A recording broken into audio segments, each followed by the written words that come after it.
نحمده ونصلي ونسلم على رسوله الكريم أما بعد فأعوذ بالله من الشيطان الرجيم بسم الله الرحمن الرحيم ولقد أرسلنا نوحا إلى قومه فقال يا قوم اعبدوا الله ما لكم من إله غيره أفلا تتقون فقال الملأ الذين كفروا من قومه ما هذا إلا بشر مثلكم يريد أن يتفضل عليكم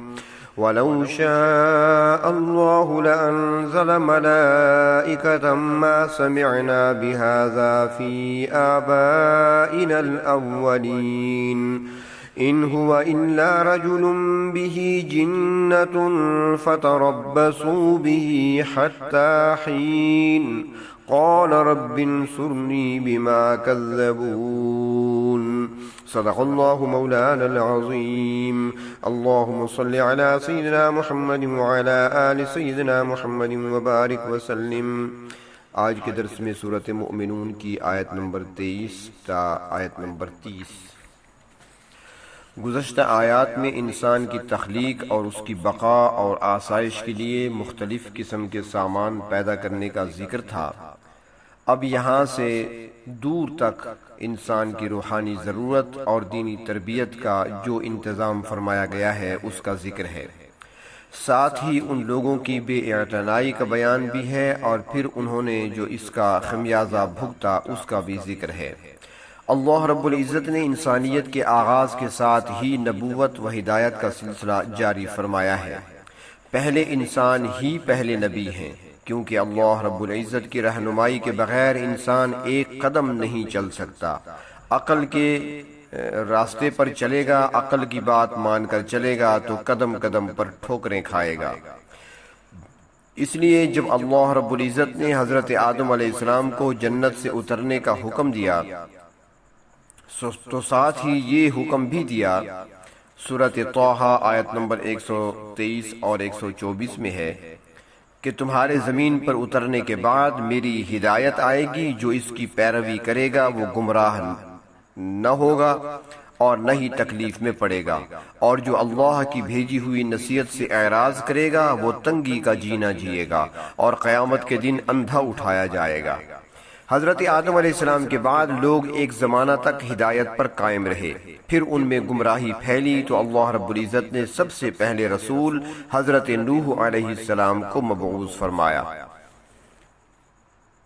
کل کے درس میں جو آیت پڑھی گئی تھی اس میں کشتی کا ذکر تھا، تو کشتی کے ذکر سے متصل اللہ رب العزت نے ان آیات میں حضرت نوح علیہ السلام کا تذکرہ فرمایا ہے، جنہوں نے دنیا کی سب سے پہلی کشتی تیار فرمائی تھی، اور حضرت نوح علیہ السلام کے واقعات میں اس کشتی کو خصوصی اہمیت حاصل ہے۔ یہاں پر اللہ رب العزت نے اپنی وحدانیت کے نقلی دلائل دیے ہیں کہ تمام انبیاء کرام علیہم السلام نے سب سے پہلے اللہ کی توحید کا درس دیا، اور یہی بات حضرت نوح علیہ السلام نے بھی اپنی قوم کے سامنے پیش فرمائی۔ ارشاد ہوا وَلَقَدْ أَرْسَلْنَا نُوحًا إِلَىٰ قَوْمِهِ، البتہ تحقیق ہم نے نوح علیہ السلام کو رسول بنا کر بھیجا۔ حضرت نوح علیہ السلام صاحب شریعت رسول تھے اور آپ نے سب سے پہلے قوم کو توحید کی دعوت دی۔ حضرت نوح علیہ السلام کا نام عبد الغفار آتا ہے تفسیری روایات میں، اور نوح ان کا لقب ہے۔ تو فرمایا فقال یا قوم اعبدوا اللہ، کہنے لگے اے میری قوم کے لوگوں اللہ کی عبادت کرو، اللہ کے سامنے سر نیاز خم کرو، وہی خالق اور وہی مالک ہیں، وہی علیم کل اور قادر مطلق ہیں، وہی نفع دینے والے اور نقصان دینے والے ہیں، وہی پروردگار تمہاری ضروریات کو پورا کرنے والے ہیں، لہذا عبادت اسی پروردگار کی کرو، اور یاد رکھو ما لکم من الہ غیرہ، اس اللہ کے سوا تمہارا کوئی معبود نہیں ہے۔ افلا تتقون، کیا تم ڈرتے نہیں؟ ان تمام تر حقائق کے باوجود پھر بھی تم کفر اور شرک میں مبتلا ہو، کیا تمہیں خوف نہیں آتا؟ اللہ رب العزت کے سامنے قیامت والے دن کیا جواب دو گے؟ حضرت نوح علیہ السلام کی دعوت توحید کے جواب میں فقال الملأ الذین کفروا من قومہ، کہا سربراہ لوگوں نے، سرداروں نے جنہوں نے کفر کیا آپ کی قوم میں سے، انہوں نے اپنا رد عمل اس انداز سے ظاہر کیا کہ کہنے لگے ما ھذا الا بشر مثلکم، یہ شخص تمہارے جیسا ہی ایک انسان ہے جو تمہیں ایک خدا کی طرف دعوت دے رہا ہے اور یہ کہتا ہے کہ اپنے معبودوں کو ود، سواع، یغوث، یعوق اور نصر کو چھوڑ دو، یہ تمہارے کسی کام نہیں آ سکتے، اور ساتھ ساتھ یہ دعویٰ بھی کرتا ہے کہ میں اللہ کا رسول ہوں، تو ہم اپنے جیسے ایک انسان کو کس طرح اللہ کا بھیجا ہوا رسول تسلیم کر لیں؟ یرید ان یتفضل علیکم، اس کی ساری تبلیغ کا مقصد یہ ہے کہ یہ شخص تم پر برتری حاصل کرنا چاہتا ہے۔ ہم اس کی رسالت کو نہیں مانتے کیونکہ وَلَوْ شَاءَ اللَّهُ لَأَنزَلَ مَلَائِكَةً، کیونکہ اگر اللہ تعالیٰ کسی کو رسول بنانا چاہتے تو اپنے فرشتوں کو اس کام پر لگا دیتے۔ یہ اتنا بھاری کام، اتنا بڑا کام، رسالت کا فریضہ اور یہ منصب ایک انسان کو کیسے دے دیا گیا؟ دوسرے مقام پر اللہ رب العزت نے اس بات کا جواب دیا ہے، سورۃ بنی اسرائیل آیت نمبر 95 میں ہے قُلْ لَوْ كَانَ فِي الْأَرْضِ مَلَائِكَةٌ يَمْشُونَ مُطْمَئِنِّينَ لَنَزَّلْنَا عَلَيْهِمْ مِنَ السَّمَاءِ مَلَكًا رَسُولًا، اگر زمین میں فرشتے آباد ہوتے تو ہم ان کی طرف یقیناً کسی فرشتے کو ہی رسول بنا کر بھیجتے، لیکن اس زمین پر تو انسان آباد ہیں، اس لیے ان کی ہدایت کے لیے، ان کی رہنمائی کے لیے انسانوں کو ہی رسول بنا کر بھیجا گیا ہے۔ اور ان کی دلیل یہ تھی کہ ما سمعنا بہذا فی آبائنا الاولین، کہ ہم نے تو اپنے پہلے آباء و اجداد سے یہ بات نہیں سنی کہ کوئی انسان بھی اللہ کا رسول ہو سکتا ہے۔ کہنے لگے بات یہ ہے کہ ان ہوا الا رجل بہ جنہ، کہ یہ شخص معاذ اللہ مجنون معلوم ہوتا ہے، اس لیے اس قسم کی بہکی بہکی باتیں کر رہا ہے، اس لیے انہوں نے یہ فیصلہ کیا فتربصوا بہ حتی حین، کچھ عرصہ تک اس معاملے میں انتظار کرو اور دیکھو، چند دن کی بات ہے، یا تو یہ ٹھیک ہو جائے گا یا پھر خود بخود ختم ہو جائے گا۔ جو بات حضرت نوح علیہ السلام کے دور کے سرداروں نے اور مشرکوں نے کہی تھی کہ نوح علیہ السلام اور کچھ نہیں بلکہ وہ برتری تم پر حاصل کرنا چاہتے ہیں، یعنی ان کی تحریک کا مقصد بڑا بننا ہے اور ان کی دوڑ دھوپ کا حاصل اقتدار حاصل کرنا ہے، یہی بات فرعون نے حضرت موسیٰ اور حضرت ہارون علیہ السلام سے متعلق بھی کہی تھی۔ اس نے بھی یہ کہا تھا کہ تم دونوں بھائیوں کا مقصد سرزمین مصر میں بڑائی حاصل کرنا ہے، سورۃ یونس آیت نمبر 78 میں ہے۔ اور یہی شبہ قریش کو بھی نبی اکرم صلی اللہ علیہ وسلم کے بارے میں تھا، انہوں نے کئی مرتبہ آپ صلی اللہ علیہ وسلم سے سودا کرنا چاہا تھا کہ آپ بتوں کی برائی کرنا چھوڑ دیں، ہم آپ صلی اللہ علیہ وسلم کو بادشاہ بنا دیتے ہیں۔ کیونکہ جو دنیا دار لیڈر ہوتے ہیں ان کی سمجھ میں یہ بات کبھی نہیں آتی کہ کوئی شخص صرف اللہ کی رضا کے لیے قوم کی اصلاح کی کوشش بھی کر سکتا ہے، کیونکہ ان کی نظر میں تو دنیا اور اقتدار ہی سب کچھ ہوتا ہے۔ حضرت نوح علیہ السلام ایک لمبے عرصہ تک قوم میں تبلیغ کرتے رہے اور اللہ رب العزت کی طرف دعوت دیتے رہے، مگر قوم نے آپ کی بات نہ مانی تو 950 سال تک تبلیغ ادا کرتے رہے، دن رات ایک کر دیا اللہ کی طرف دعوت دینے کے لیے، اور پھر جب دیکھا کہ بات مانی نہیں جا رہی تو حضرت نوح علیہ السلام نے اللہ کے حضور ہاتھ اٹھائے اور اس طریقے سے دعا فرمائی، قال رب انصرنی بما کذبون، کہنے لگے اے میرے پروردگار میری مدد فرما اس وجہ سے کہ ان لوگوں نے مجھے جھٹلایا ہے۔ اس پر اللہ رب العزت کی طرف سے جواب آیا فاوحینا الیہ، ہم نے ان کی طرف وحی کی، ان اصنع الفلک باعیننا ووحینا، کہ ہمارے سامنے ہمارے حکم سے کشتی تیار کرو، فاذا جاء امرنا وفارت التنور، یہاں تک کہ جب ہمارا حکم آ جائے اور تنور ابلنے لگے۔ تنور مٹی کی اس بھٹی کو کہتے ہیں جس میں روٹی پکائی جاتی ہے۔ اب یہاں پر تنور سے کیا مراد ہے تو مفسرین کرام نے مختلف معنی بتائے ہیں۔ بعض فرماتے ہیں کہ یہ حضرت آدم علیہ السلام اور حضرت حوا کے زمانے کا تنور تھا جس میں پانی نے جوش مارا تھا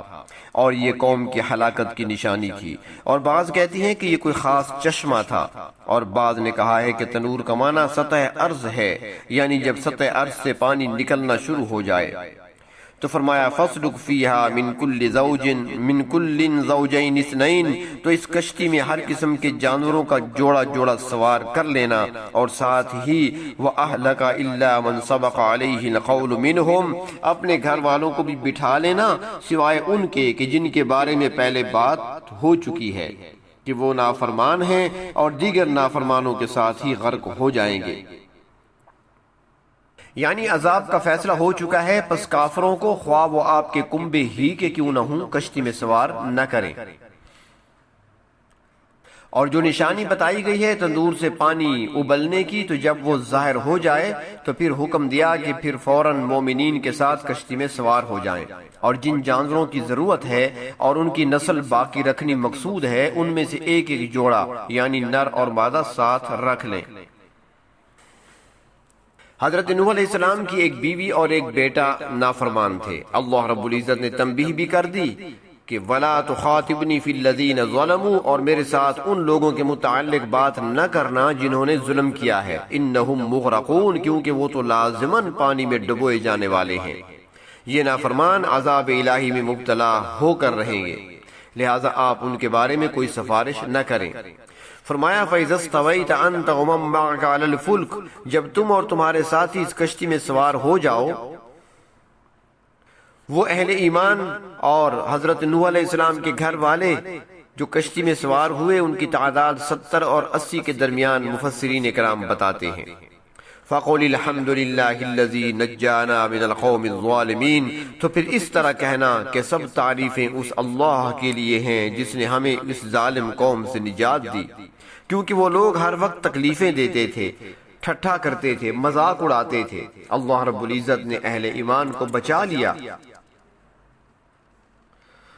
حضرت نوح علیہ السلام کا واقعہ مختلف صورتوں میں بیان ہوا ہے، سورۃ اعراف میں، سورۃ ہود میں اور سورۃ نوح میں بھی۔